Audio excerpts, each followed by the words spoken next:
Hey everybody, welcome to the Context Machine, episode number 692. I'm Bryan Chaffin. And I'm Jeff Gamet. Hey, go check us out at our online home, contextmachine.io. But just to be clear, don't do it this second because we're all together for the show. Do it afterwards. Well, like if they're listening, but then they've got their device in front of them, they could. Oh, right. They might be doing second screen viewing. Yeah. Listening. Well, I mean, okay, that's fair. It could be first screen listening. I mean, you know, we have to figure. I hate to break this to you, Jeff. We have to figure that there are a lot of people who listen to us while they're doing other things. That doesn't even make sense to me. Why? Give me one good reason why people would do other things while listening to us when they know full well they should be focusing on every single word you say. That is an excellent point, but the reality is that the tech giants and their damned algorithms have sapped our attention spans. So, you know, no one can do just nothing. I'm bored. Let's do something else. Okay. Oh my God, it's working. You can also use contextmachine.io to reach out to us or find us on Mastodon at Context Machine or on Blue Sky at contextmachine.bsky.social. Also, today's episode is sponsored by Framer, and I am so excited to hear more about Framer later in the show. I will tell you more about them, in fact, later in the show. Yeah, right. So by the way, this week we sent out, not we as in Jeff and I, but the other we as in me and my fellow authors for, we've sent out, the paperbacks for our, anthology Neosynthesis. And I know that there are some people who listen to the show who backed our Kickstarter. Thank you very much. We have sent them out. I think they're all currently scheduled to be delivered between December 2nd and December 6th, for what that's worth. And then the hardbacks will be coming up soon.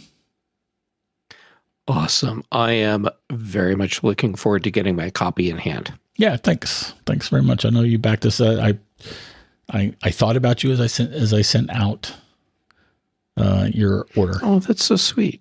Yeah. All right. So now, that said, let's talk about Tim Cook. Pop music? Nope. Oh. Tim Cook. Mm-hmm. Everyone's talking about Tim Cook. They are. No, they're not really. But there are some rumors and counter rumors talking about him preparing to step down possibly as soon as the spring of 2026. And we want to talk about that. I think we should talk about that. Yeah, when I saw those reports popping up, and I believe the first report came from Financial Times, I was skeptical. And not because I don't think Tim Cook is ever going to retire. Of course he is. Of course. But, I mean, one way or another, everyone retires. Yes. Well, no, you could be fired or resign or quit. Well, I'm talking about in the more grand life thing. Yeah, mostly pedantic. Mostly. Yeah. Anyway, regardless, Tim Cook is 65. Of course, he's going to be retiring, and he's probably. I would be flabbergasted if he was here for 5 more years. I would be flabbergasted if he waited that long. Yeah, I'm with you. It's if I were a betting person, I am. And you are. Yeah. So, okay. So help me explain this. The less likely something is to happen, that's the longer the odds are. Is that correct? Yes. Okay. So the long odds for me are Tim Cook lasting 5 years. I mean, maybe he'll go up to that point and then bow out, but I think it'll be before that. But it's certainly not happening next spring. Well, okay. I think we can even cut down to the heart of this. Okay. I am confident that Tim Cook has been managing the company that he is CEO of towards the point at which he is no longer the CEO. Just like Steve Jobs was absolutely managing Apple the last few years of his life to outlive him. Right? Yes. You and I have talked about this extensively on this very show. Mm-hmm. And we wrote about it. At least I wrote about it at the Mac Observer. I think we both did several times. But it was a long time ago. Yep. And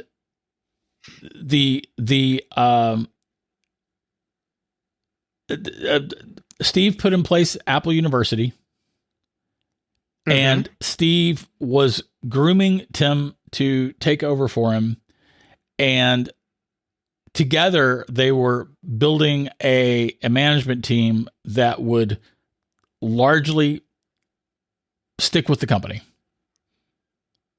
Scott Forstall being an exception there. Well, everyone's got to have a rebel, right? Yeah. And I am sure that there is no way that Tim is clinging on to the leadership of the company. He's not clinging to it. He is such a methodical person. He is executing a plan, at the very least in his own head, but probably with the coordination of the board. Oh, absolutely, the coordination of the board. It's standard practice in it should be in every business, but certainly in companies that are operating on this scale, it's called succession planning. Yeah, and you have a plan for what happens if your CEO or other top C-suite executives are suddenly gone tomorrow. And it could be like someone's just like, you know what, I'm done, bye, and walks out the door. Or a toilet from the space station hits them, crashes down to Earth and hits them and kills them. You have that short-term succession plan, and then you have your mid-range succession plan, where if you realize, we have to accelerate a transition, you've got that in place. But then you're always working towards your long-term succession plan, and so my assumption when I started hearing all these reports, because it just wasn't making sense to me that Tim would be leaving in the spring, even though if he wants to, go for it. I think that Apple internally has been doing what any company would do responsibly, which is evaluating their succession plans. And simple as that. I think that's what was going on. That's fair. I will add that. So, okay, going back many years now, when Apple released Apple Watch, that was the first product that started life, that was conceived and they started implementing it after Steve Jobs passed. Mm-hmm. And it was the first significantly new product that they released after Steve's death. Right? Mm-hmm. And this has stood out for me. It has stood out for me so hard. There was this moment at the media event after the Apple Watch had been announced, where, and I know that you and I have talked about this. I don't know that I've ever really adequately described it, but the cameras are like basically, still the show was ended, and this is back when they were doing live shows, right? Mm-hmm. The media events were still live, and the cameras were on the stage, and like, you know, the credits were rolling, and I don't know that credits were actually rolling, but it was that, you know, that part of the event. You know, he'd said goodbye. He'd said like, thank you, you know, Yeah. thank you for attending and whatnot. And he does this thing where he his shoulders collapse, and he kind of does this kind of emotion of expression on his face. Do you know what I mean by that? Like and we got through it kind of thing. Yes. It is a universal human expression. Mm-hmm. And he did that expression, which, I mean, I'm sorry, Tim Cook doesn't emote a lot, when, you know, especially when he's speaking publicly. And it just really stood out for me that, like, how much of a relief it was for him to get out this product, to bring a new product after Steve died. I mean, I feel like we have all completely blown off how amazing it was that Tim Cook shepherded Apple Inc. through and past Steve Jobs' death. Yeah, you know, good point. That was a monumental undertaking. It was a monumental achievement. And the fact that most of most of the senior management circle is still there. At least a lot of the senior management circle is still there. Steve died in 2010 or 2011? I don't even remember. Jobs died 2011. Yeah, it was October. It's like, you know, a month ago. October 5th, 2011. And still to this day, most of his leadership circle is still there. That is an astounding achievement. Actually, yeah, that really is. I mean, look at other companies that are operating on this level, and yeah, I think you're going to find a lot more turnover. Yeah, and at the very least, when the new guy took over, he'd probably want to ditch everyone, right? Or, you know, there would be infighting, and there would be you know, like with Scott Forstall thinking that Tim was making a mistake by apologizing for Apple Maps, and Tim fired him. Yeah, right. He did. Those kinds of schisms can easily happen when you've got personalities that were as strong as Steve Jobs and the various people that he had put in place to lead the company with him. So the fact that Tim kept those people together, kept the company going, kept it growing, kept it innovating, is astounding. Yes. And Tim has now been CEO longer than Steve Jobs ever was. Is that count both stints? I don't know. Fair enough. How long was Steve Jobs CEO? Actually, I think you know, top men. Steve may actually still own that crown, but regardless, the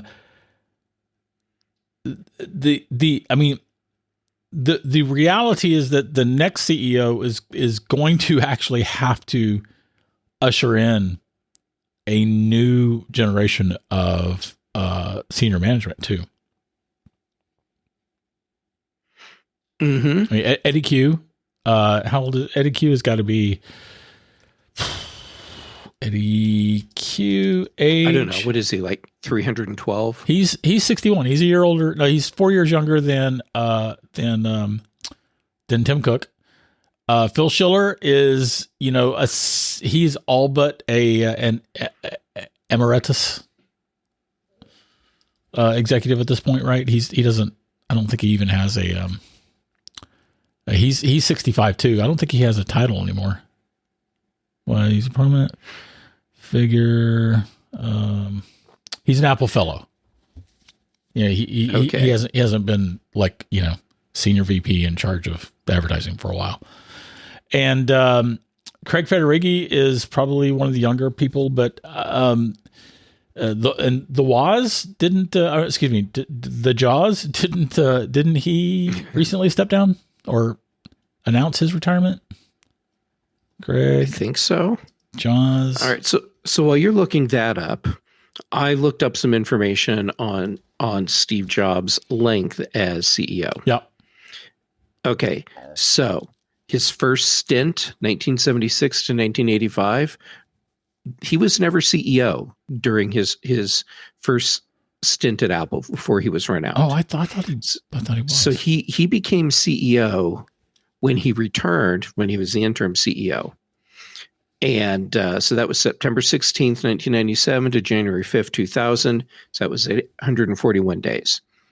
And then from January 5th until his resignation, August 24, 2011. So he was CEO and ICEO combined, 5,090 days. And on August 24th, 2011, Tim Cook hit 5,091 days. So as of, let's see, hold on. So yeah, August 1, 2025, that's when Tim Cook hit 5,091. So yeah, Tim Cook has been CEO longer than Steve Jobs was. Interesting. Joswiak is actually currently, by the way, the senior vice president of worldwide marketing. So he hasn't. Oh, left. Okay. Anyway, the point is, Apple is due for some generational changes because everybody's getting older. Yeah. All right. Well, then let me ask you a question. What do you think about the speculation that John Ternus will be the next CEO? He's currently senior vice president of hardware engineering. That would be okay. So another thing that we've seen him present at events, right? We have. I find it more interesting to talk about Ternus in the abstract from the standpoint that Steve Jobs famously said that you need a product guy in charge of a company like Apple. Mm-hmm. And then he picked an operations guy to be in charge of Apple. Right? Well, Steve's got to be Steve. Yeah, I've been thinking about that since I remember thinking it was ridiculous that when people were speculating that Tim Cook would take over Apple when Steve stepped down. And that was due entirely to Steve saying that you need a product guy in charge of a company like Apple. And it turned out that he, he was, Steve was definitely a do as I mean and not as I say kind of guy. Yeah. Yeah. So anyway, but yeah. I've been wondering who would the operations guy pick to take the company over from him. And I feel like Apple does need a product guy. I feel like I said once upon a time that Tim Cook was the only person who could have shepherded Apple without turmoil through Steve Jobs' death. That was another thing that we've talked a lot about on this show. I did my presentation at the MacStock a bajillion years ago. I remember that. I was there. And while I think that was true, I would like to see a product person in charge of Apple again. Well, okay, so and John Turnus is a product guy. He's in hardware. I don't know enough about him to really have an opinion on whether or not he could take over the company. All right, so let's see. So he joined the design team in 2001 and has been vice president of hardware engineering since 2013. He's overseen hardware engineering work on every generation and model of iPad, latest iPhone lineups, and AirPods. And he was part of the team leading the transition from Intel to Apple Silicon for the Mac. Impressive credentials. Let's see what Wikipedia has to say about him. Anything exciting? Let's see. He began his career as a mechanical engineer designing virtual reality headsets. First product he worked on at Apple was the Apple Cinema display. A good one. And so in 2020, he was put in charge of iPhone hardware. And let's see. Put in charge of Apple Watch hardware in late 2022. And he's apparently the youngest member on Apple's executive team. He is charismatic and well-liked. Well, so I would think that Tim would not want a caretaker taking over Apple. Apple is not a company that needs a caretaker. And anyone from the ranks, anyone from the storied ranks of Apple's executive team is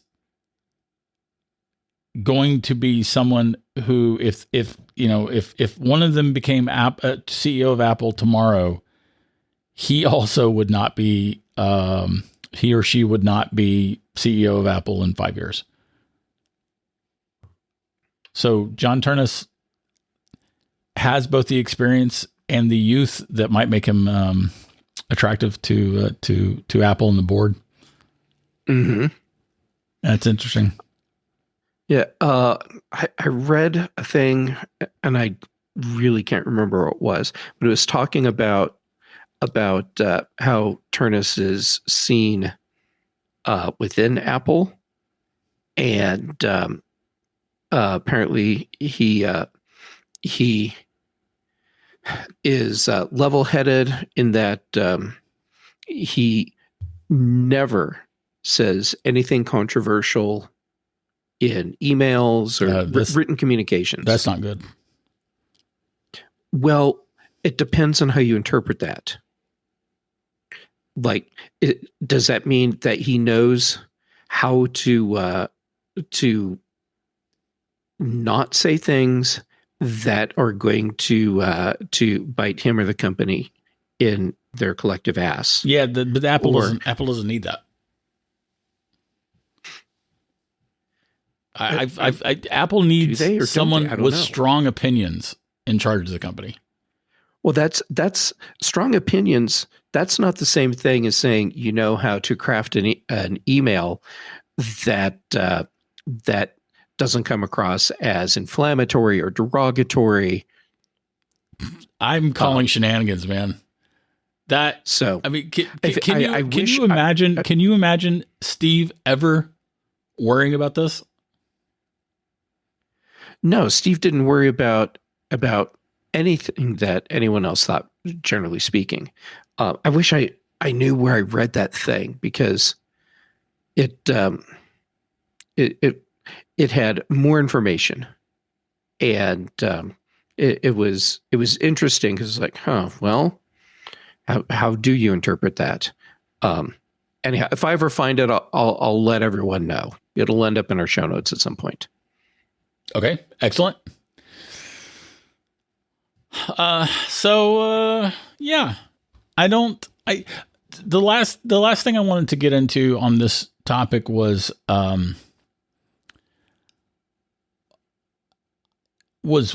whether or not there's one more product that Tim wants to see done and released before he steps down. And that could be the robot. The home robot, right. The tabletop robot. I mean, like, I'm talking about from the standpoint of both his legacy and also protecting and projecting forward Steve's legacy. Yeah. Okay. I mean, would that be the robot? Is there something else that he has in mind? I don't know. Right. I would have said that Apple Vision Pro could have been that product, but it's several years old now. Well, it's 2 years old now. Okay. 2 years old now. And okay, with Vision Pro, yeah, mostly pedantic. With Vision Pro, Tim has made it clear that this is a long tail project. Yeah. So I see that as something that he's setting up for his successor to be able to run with. Okay. Down the road. Because, I mean, it's clear what Apple wants is to reinvent your primary computing platform. Yeah. And that's what Vision Pro is going for. Yeah. And it's not there yet, but you have to start somewhere. Yep. Well, yeah, the near term completion of that idea is when we can have when we can have glasses that are not heavy goggles, that are projecting information on our vision for us to see. And the long-term completion of that is some kind of either contact lenses or some kind of neural implant that will project the information onto our vision for us. Okay, so right now there's me and all of our listeners that are Futurama fans, and we're all laughing at the description you just gave.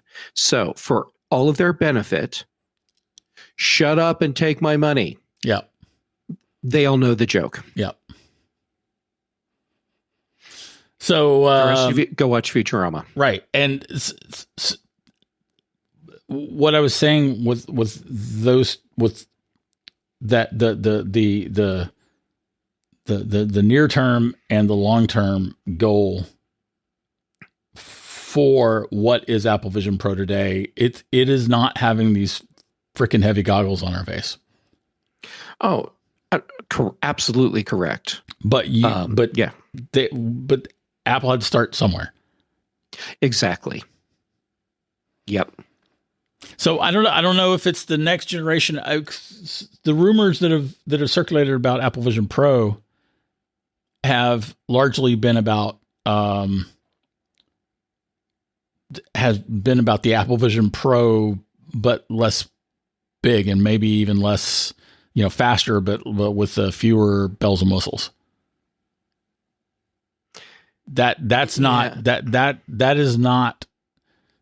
is another stepping stone. That is not a near-term goal or a long-term goal, in my opinion. It's a piece going towards a long-term goal. Yeah, stepping stone. Yeah, stepping stone. So it could be the tabletop robot. I mean, I feel like Apple feels that there's money to be made in the robotics world. I think you're right. Yeah. I am very interested to see what Apple does in that space. And I expect that whenever Apple announces whatever they're doing, which probably is what Apple's mouthpiece, Telegerman, has said. Yeah, which is it's on the countertop and kind of follows you with like the Luxo lamp head sort of thing. And and I think there's a lot of people that will see that and they'll be like, "Well, Apple's really lost the plot, and no one knows what they're doing, and that's ridiculous. And why would you want that?" And people will buy it in droves. And then people will buy it, and it will evolve, and much like the same path that Apple Watch gave us. And look at Apple Watch today. It is the premier smartwatch. Yep. It's the premier watch. Says the watch guy. Oh, yeah. Says the watch guy. Well, yeah. All right. Should we talk about Framer? I would love to hear about Framer. Framer is a free, full-featured design tool. Think unlimited projects, unlimited pages, unlimited collaborators, and all the essentials. You get vector products, 3D transforms, gradients, wireframes, everything you need to design, totally free. Framer is your entire workflow in one place. No Figma imports, no messy HTML. It's faster, cleaner, and more efficient. And you can design more than websites. Framer lets you create social assets, campaign visuals, icons, even site resources, all inside the tool. No switching back and forth. And then Framer stands above the others because it's not just a site builder.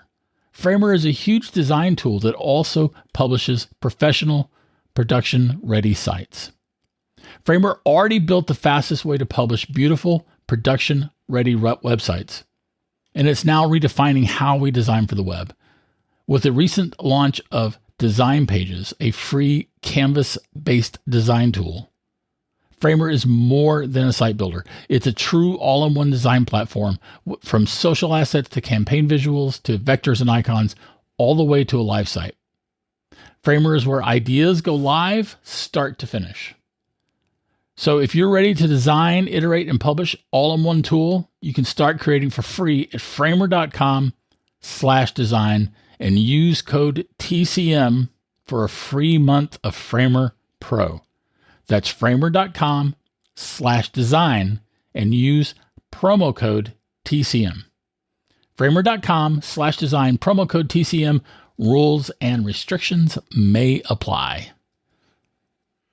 Oh, thanks, Framer. Yeah, thank you very much, Framer. We appreciate the sponsorship. And let's see here. We also have CNN. Speaking of abandoning ship. Yeah.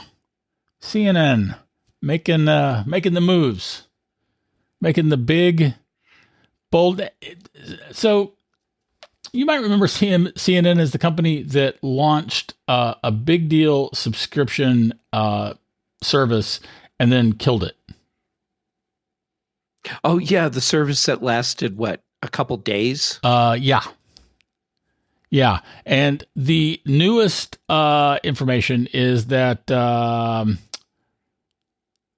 they're pulling out, they have pulled out actually, of allowing their content to be presented on Apple News Plus.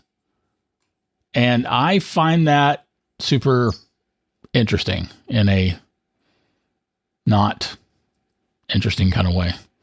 In a not interesting kind of way. Yeah. So in particular, the thing that really stood out for me, so Semaphore originally broke this news. We'll have a link to the Semaphore article. We can link to a 9 to 5 Mac piece also, because Semaphore will be behind a paywall for some. And there's one particular paragraph that really stood out for me. And that is, I'm quoting from Semaphore, other media companies have been wary of relying too much on traffic and revenue from a tech platform, concerned about sacrificing their direct relationship with their audience. They point to a generation of failed digital media startups that relied heavily on Facebook for distribution, only to see the platform turn its back on news. And I think that it is astoundingly myopic and utterly stupid to compare a company like Apple to a company like Facebook. That's the thing that's been sort of like gnawing at me since this story broke a couple days ago. Okay. Yeah. Okay. Yeah, good point. Meta's business model is radically different from Apple's business model. Yeah. It is utterly different. And the one thing that would make sense to me is if CNN thinks it can get more money out of Apple. That get on with your bad self. If if they can do that, and if they can pull it off. But worrying about Apple turning its back on news when Apple News Plus is not a big part of Apple's revenue stream or their empire is silly. Yeah, I agree. Okay, when I look at Apple News as a part of Apple's business, of course, part of the plan is it needs to be something that generates revenue. But I feel like the way Apple is approaching this goes back to what you were saying a minute ago, fundamentally different from companies like Meta. Apple is creating a news nexus point, if you will. So people have a single place to go to look at all the various news sources that they're interested in, and then generate revenue through providing that service. Contrast that with Meta, Facebook, specifically in this case, where the purpose is to keep people on a platform, Facebook, and charge news outlets so that they, meaning Meta, generate their own revenue. I mean, they're coming at this from completely different angles. Yeah. And not using Apple News. Okay, we don't have numbers about how many people actually use this daily, but anecdotally, I would think there's a significant number of people that rely on Apple News as their aggregate source for the news content they're looking for daily. Yeah, I would. I think so too. And as to iterate what you just said, we don't know the numbers, but the reality is that the reports that I've seen that have come from that have been sourced from inside publications that have distribution deals with Apple, they like Apple's money. And Apple's money might even be keeping some of them, some of the doors open. I would like to know more about the sources that Semaphore used for some of the information in their piece. So you called out one paragraph. I'm going to call out a section of another. It says, Apple News drives millions of views and impressions a month to many news organizations, while participation in Apple News Plus, which offers users content, paywall publications for about $10 a month, has yielded millions in annual revenue for publishers. And it goes on to say that People Inc. and Condé Nast have enthusiastically embraced Apple News as a key source for viewers. Right.